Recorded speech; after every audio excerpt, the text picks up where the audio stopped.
Amigas e amigos, as águas no oceano golpista estão cada vez mais agitadas, formando as correntezas que permitem a manifestação com mais nitidez dos nomes, dos potenciais nomes à sucessão do presidente golpista Michel Temer. Os dois jornalistas que são espelhos das facções golpistas, porta-vozes dessas facções, que são o jornal Estado de São Paulo e o Globo, trazem entrevistonas, as famosas entrevistonas, que são meros marketings politiqueiros, balões de ensaio. O Estadão traz uma entrevistona com o Moreira Franco e o jornal O Globo traz uma entrevistona com o Rodrigo Maia. Tem também a coluna do Merval Pereira. Eu sempre digo aqui que é importante a gente prestar atenção no que ele fala, porque ele é porta-voz dos Marinho, ideólogo das sujeiras dessa facção, da Operação Lava Jato. Portanto, quando ele fala, é importante prestar atenção. Que ele elogia a entrevista do Luciano Huck no programa da TV Globo, o Domingão do Faustão, dizendo que foi importante ele ter ido lá. Eu falei aqui, quando o Luciano Huck fez aquela carta que ele publicou no jornal Folha de São Paulo, renunciando à possibilidade de ser candidato, que aquilo era uma manobra politiqueira, tão somente, era para ele submergir, não foi a ideia dele, claro, isso é marketing puro, estratégia, tática, politiqueira. Ele submergiria e ressurgiria numa outra circunstância, se não ele, alguém com o perfil dele. Isso que ele fez no Domingão do Faustão se cumpriu exatamente dentro daquela lógica que eu comentei quando ele publicou a carta na Folha de São Paulo. Aí o Merval Pereira tenta fazer uma associação dele com aquela jornalista norte-americana que se manifestou agora recentemente aí contra o assédio, assédio sexual, assédio moral, que é a Oprah Winfrey, dizendo que lá, assim como lá, que ela começa a aparecer como possível candidata do Partido Democrata na eleição para tentar derrotar o Donald Trump, que passa por um desgaste político, aquela ideia da classe política, que é o inferno aqui na Terra, tem os limpinhos que caíram do céu, aqui no Brasil é esse discurso. Lá diz ela que o Trump está, diz ele, o Merval Pereira, que o Trump está desgastado, não sei o quê, e que ela, a Oprah, aparece aí como potencial candidata do Partido Republicano. E faz uma provocação típica de Merval Pereira, da sujeira golpista, da sujeira desse Grupo Globo, dizendo, mas lá o Partido Republicano não está pensando em processar a Oprah, ou os Seth Meyers, ou a NBC, Claro, fazendo aqui uma provocação, uma alusão a esse processo que o PT, a defesa do Lula, moveu contra a Globo, contra o Luciano Huck, por conta dessas politicagens. É a sujeira típica desta gente. Tem duas notinhas no painel da Folha de São Paulo hoje sobre esse assunto também muito interessante. Uma diz que a aparição do Luciano Huck no programa do Faustão voltou a empolgar setores do empresariado, que são as articulações de bastidores, a turma do dinheiro, a turma do golpe. Claro, articulações claras aí de classes ideológicas e tudo mais. E a outra diz que o simples fato de Luciano Huck falar em um programa popular abre as especulações em torno do seu nome e tal, porque até domingo o cidadão que não lê jornais nem internet e só se informa pela TV não sabia que ele estava entre os presidenciáveis. Agora sabe. Lógico, manobra politiqueira, é evidente isso. Claro, como a luz do meio-dia, como o sol do meio-dia. Na entrevista que o Rodrigo Maia dá ao jornal O Globo, as respostas são embromations, puro enrolação. As perguntas são mais importantes do que as respostas. A primeira pergunta do Globo fala aqui: o senhor acha que o centro deveria ser apenas um candidato para enfrentar Lula e Bolsonaro? Aquela ideia, a tecla que eles vêm batendo. Bolsonaro pela direita, Lula pela esquerda, vamos achar uma saída pelo centro. Pura manobra, pura malandragem. O Maia faz um enrolation, não responde nada com nada. A pergunta seguinte do Globo vai na mesma linha, dizendo: como convencer que o centro é melhor que a polarização? Aí o Maia diz que o centro não é um ponto entre direita e esquerda, ou seja, um meio do caminho entre Bolsonaro e Lula. É o que então? É lógico que ele está fazendo aqui politicagem, está dizendo: eu posso ser candidato das duas facções e eventualmente até trazer alguns setores que têm potencial para se bandear para a oposição ao golpe. Na outra pergunta, o Globo diz aqui: mas esse discurso tem eco na sociedade para ganhar votos? Ele diz: tenho e acho que na eleição o confronto de ideias fará o ex-presidente Luiz Inácio Lula da Silva sair da situação em que ele está. Aí tenta dizer essa história da herança, o desemprego, a recessão, a degradação social do país, tenta jogar nas costas do Lula, do PT e tal, a tática deles. quem analisa as coisas com o mínimo de realismo sabe que tudo isso começou quando eles deflagraram a marcha golpista em meados de 2013. Esta recessão, esse desemprego tem um único responsável: os golpistas. Essa direita suja, a sujeira que eles fizeram, que tem o Grupo Globo e o seu operador político, que é a Operação Lava Jato, como centro de tudo isso. Aí o Globo ataca aqui também, dizendo que Geraldo Alckmin tem adotado esse discurso e não cresce nas pesquisas. Eles descartaram o Geraldo Alckmin, essa outra facção. Aí o Rodrigo Maia responde: acha que há um desgaste grande na polarização PT e PSDB no Brasil. A polarização não é essa, a polarização é de classe, ideológica. Né? O Alckmin está mais propenso a ser um possível candidato da outra facção, né? do Moreira Franco, né? Que fala isso de maneira velada por aí, tem dito isso, a facção aí do Michel Temer, do Aécio Neves, do José Serra e etc.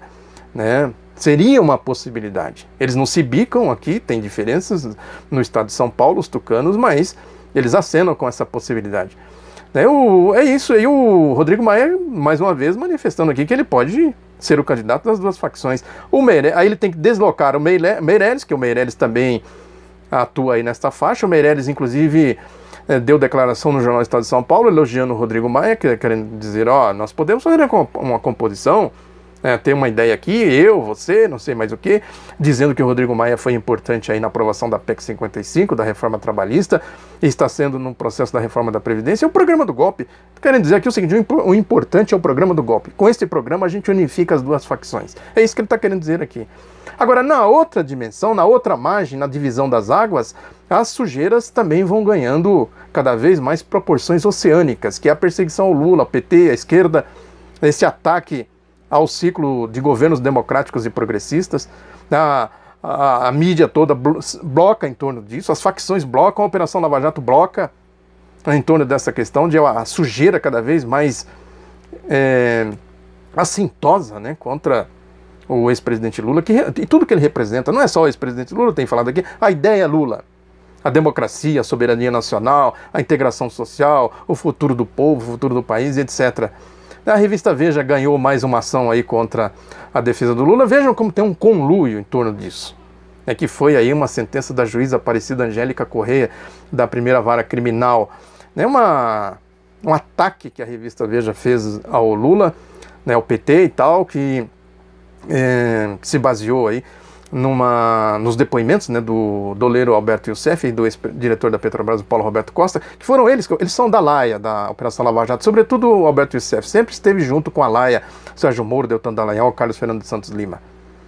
Né? Aí a juíza diz aqui que o texto questionado procura ser fiel aos depoimentos, ou seja, o jornalismo não tem que ser fiel aos fatos, tem que ser fiel aos depoimentos. Claro que é aí o espectro da Operação Lava Jato atuando. Da mesma forma, tem a manifestação desse Carlos Eduardo Thompson, que é o presidente do Tribunal Regional Federal da 4ª Região, a segunda instância que vai julgar o Lula, defendendo a sua chefe de gabinete, essa tal de Daniela não sei o quê. Que ele diz aqui que ela tem o direito de expressar a sua opinião fora do seu horário de trabalho e em caráter absolutamente dissociado das funções do cargo que atualmente ocupa. Pode mesmo? Isso é ético? Pode até ter legalidade. Agora, isso é papel de uma chefe de gabinete, a posição que ela ocupa numa situação como essa? Da mesma forma, esse Carlos Fernando Santos Lima, que eu tenho falado dele aqui, o mais boquirroto dos boquirrotos da Operação Lava Jato, ele simplesmente desdenhou essa recomendação da Corregedoria Nacional do Ministério Público, né, para que ele se contenha na sua verborréia politiqueira. Ele simplesmente ignorou. E já saiu uma nota da Associação Nacional dos Procuradores da República defendendo ele. É isso, eles se acompliciam, é uma laia, né, o espectro da Operação Lava Jato. Ele, Carlos Fernando Santos Lima, também ataca o editorial do Jornal Estado de São Paulo, que eu comentei no vídeo passado, falando verdades a respeito deles, que ele diz aqui: já há algum tempo deixei de me importar com os editoriais do Estado de São Paulo. Os editoriais desse jornal são completamente dissociados das próprias notícias que publica. É isso, né? Eles se unificam quando é para atacar a outra dimensão. Tem aí, por exemplo, uma manchete que o Estadão deu na edição de ontem, falando que... uma mentira, né? Dizendo que foram tirados 472 milhões da saúde e da educação para o fundo eleitoral, e o Carlos Fernando Santos Lima publica uma nota dizendo exatamente a mesma coisa. sobre o mundo, a farra financeira, a PEC 55, a reforma trabalhista, a reforma da Previdência, eles pouco falam. Aliás, os procuradores estão contra a reforma da Previdência porque atinge eles. Eles estão fazendo campanha contra, inclusive o Carlos Fernando Santos Lima, malandros, velhos, né? Interessados, ó, dinheiro. É isso que interessa para eles. Agora, a gente precisa entender tudo isso nessa dimensão que eu tenho falado aqui, né, de oposição ao golpe. Uma oposição que vai cada vez mais ganhando uma proporção mais, vamos dizer assim, mais consistente. É uma oposição com mais consistência. A gente tem visto isso em várias manifestações por aí. Vão ampliando, né, os setores que fazem oposição ao golpe. É nesse caminho que é preciso insistir. E aí entra essa questão da mídia que eu tenho falado aqui. Que a mídia tenta mostrar o golpe como um golpe limpinho, cheiroso, como disse certa vez essa jornalista aí, Eliane Cantanhede, né, militante da linha de frente do processo golpista na mídia. É um golpe sujo, só sujeiras e mais sujeiras, talvez o golpe mais sujo da nossa história, eles dizendo que é um golpe limpinho, dentro das regras da Constituição, da democracia, com candidatos limpinhos, Luciano Huck, Rodrigo Maia, as almofadinhas, Henrique Meirelles e tal, né? Quando na verdade eles só têm um interesse, meter a mão nos recursos públicos, nas estatais, no orçamento público, etc. Tudo isso que eu venho falando aqui. É isso, a mídia, na verdade, ela representa interesses de classes, interesses ideológicos. Aí que é preciso fazer o contraponto. Enfrentar, sobretudo, a mídia. Denunciar o papel da mídia se conluio com a Operação Lava Jato.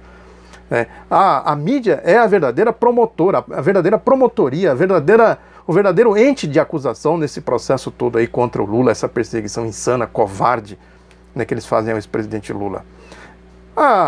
Isso tudo é o cerne dessa perseguição ao ex-presidente Lula. Portanto, não faz sentido a gente imaginar que o Lula não vai ser condenado. Não faz o menor sentido. Pode até ter aí outros meandros, né, outros empecilhos no caminho deles, mas que eles vão condenar o Lula, não tem a menor dúvida disso. Faz parte da lógica da coisa. Esses setores corrompidos do Poder Judiciário foram organizados exatamente para fazer isso. Se não condenar o Lula, consequentemente, eles teriam que sair de cena. Serve para quê? Por que nós organizamos? Os golpistas pensam, por que nós organizamos vocês, estão aí bancando vocês, para vocês fazerem toda a sujeira que vocês estão fazendo? Né? Agora, prender o Lula ou não prender o Lula, aí vai da conveniência deles. Se eles julgarem necessário, claro que eles vão passar por cima de todos os procedimentos do Estado Democrático de Direito, da legalidade, para prender o Lula. Se não, deixa ele aí. Né? Se eles perceberem que eles não conseguem, como disse o Rodrigo Maia na entrevista do Globo que eu citei, se eles não perceberem que eles não conseguem abater o Lula, certamente que eles podem apelar para essa medida radical de mandar prendê-lo. Né? Aí as consequências são outras, eles estão medindo as consequências, estão pensando como que eles vão fazer. Né? É ilusão a gente pensar que não tem cérebros por trás de tudo isso, todas essas manobras golpistas. Tem estratégia. E dentro da estratégia deles, eles vão procurando as saídas táticas. Não são amadores. Tem um fio condutor da história que eu tenho falado aqui recorrentemente. A direita brasileira não é neófita nesses jogos sujos, nessas jogadas sujas, nessas jogadas golpistas, nessas alianças que eles fazem na geopolítica, porque atende aos interesses deles, consequentemente, da geopolítica. Eles não estão interessados em Brasil, em futuro do brasileiro, em soberania, em democracia, em nada disso. Eles estão interessados só nos interesses privados deles, do clube privado que eu tenho falado aqui. Muito obrigado pela atenção, divulgue o Outro Lado da Notícia, um abraço, até a próxima.